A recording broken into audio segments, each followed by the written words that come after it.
வணக்கம். 8ஆம் நம்பர் தலைவர் பேசுகிறேன். மதுரை டு பரமக்குடி வரைக்கும் 4 வழிச்சாலையில் நம்ம பல விஷயத்த பேசியிருக்கோம். இந்த மாதிரி கூடுதல் இழப்பீடு கேட்டு நம்ம அலைஞ்சிக்கிட்டு இருக்கோம், போய்கிட்டு இருக்கோம், வந்துக்கிட்டு இருக்கோங்கிறத உங்களுக்கு தெரியும். பல போராட்டங்கள், அற நிர்வாண போராட்டம், பசு மறியல், அந்த போராட்டம், இந்த போராட்டம், வால் போசி ஓட்டி நாங்கள் 10 வருஷமாக அசந்து போனோம். இந்த நிலையில் திருப்போணத்தில் ஒரு பாலம் வருதான், திருப்பாச்சித்தில் ஒரு பாலம் வருதான் அப்படின்னு ஒரு சர்வே எடுக்கிறதுக்காக இப்போ ரெடி ஆகிட்டு வர்றாங்க. ஹைவேஸில் இருந்து, நேஷனல் ஹைவேஸில் இருந்து அதுக்கு 50 கோடியும் இதுக்கு 40 கோடி சாங்ஷன் ஆயிடுச்சு அப்படிங்கிற மாதிரி இப்போ அளக்க போகிறாங்க அப்படின்றாங்க. இதுக்கிடையில் இந்த மதுரையில இருந்து ரிங்கு ரோட்ல இருந்து பரமக்குடி வரைக்கும் இருக்கக்கூடிய 2 புறமும் இருக்கக்கூடிய ஆக்கிரமிப்பு பூரா எடுத்துக்கிட்டு வர்றாங்க. எதுக்குன்னு கேட்டால் இது எங்க இடம் அங்கே இடம் சொல்லி சர்வாதிகாரமாக பண்ணிக்கிட்டு, அதிகாரியை போலீஸை வச்சுக்கிட்டு சர்வாதிகாரம் பண்ணிக்கிட்டு எல்லா கடையும் எடு. அவங்க இடம் கொடுத்தவனே கடை வச்சிருக்கேன். எங்கே இருந்து வானத்திலிருந்து வரலப்பா, இடம் கொடுத்தவன் கடை வச்சிருக்கேன். சும்மா எடுக்கிறவங்க ஒரு 2 அடி 3 அடி நீட்டி வச்சிருக்கேன். இதுக்கு உடனே உலக குற்றம் மாதிரி இவங்க சேசிபி எடுத்துட்டு வந்து டம்முன்னு இடிக்க போறோம்னு சொல்லி வாய்க்கால முன்னாடி தோண்டி போட்டுட்டு சர்வாதிகாரம் பண்றீங்களா? சர்வாதிகாரம் இவ்வளவு அக்கறை நாங்க பெட்டிஷன் கொடுத்துருக்கோம், அதுக்கு அக்கறையை காணாம அது 1.5 லட்சம் ரூபாய் 40,000 கொடுத்து கதையை முடிச்சு விட்டா 10 வருஷமா அலைஞ்சிக்கிட்டு தர்றாங்களா? இந்த ரோசத்தை அதுல காட்ட காணாம ஏப்பா, அவர் இடம் கொடுத்தவே 2 அடி சேர்த்து ஒரு கொட்டையை போட்டிருக்கேன், ஒரு தாரிசை இறக்கிருக்கேன். இதுக்கு உடனே கலப்பு, அதை கலப்பு, இதை கலப்பு. உடனே அவர் கலெக்டர் உத்தரவு விட்டாரு, ஹைகோர்ட் உத்தரவு விட்டுச்சு. இங்க வா, ஹைகோர்ட் உத்தரவு பிறந்து கிடக்கு.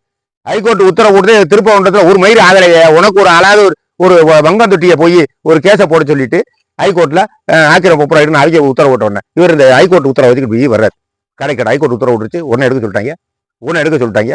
இவ்வளவு அக்கறை எங்களுக்கு கூடுதல் இழப்பீடு கட்டல, அது கலெக்டர் விசாரிக்க காணாமையா? இவ்வளவு விசாரணை அக்கறை இதுல இருக்கக்கூடிய அக்கறை அதுல காணாம இடம் கொடுத்து வைக்கத்தை செய்ய. ஆனா இவங்களே சாபத்தி தேவையா இருக்காங்க, இடம் கொடுத்தவன கலட்ட முடியாதியா? நீ என்ன எனக்கு சொல்றது?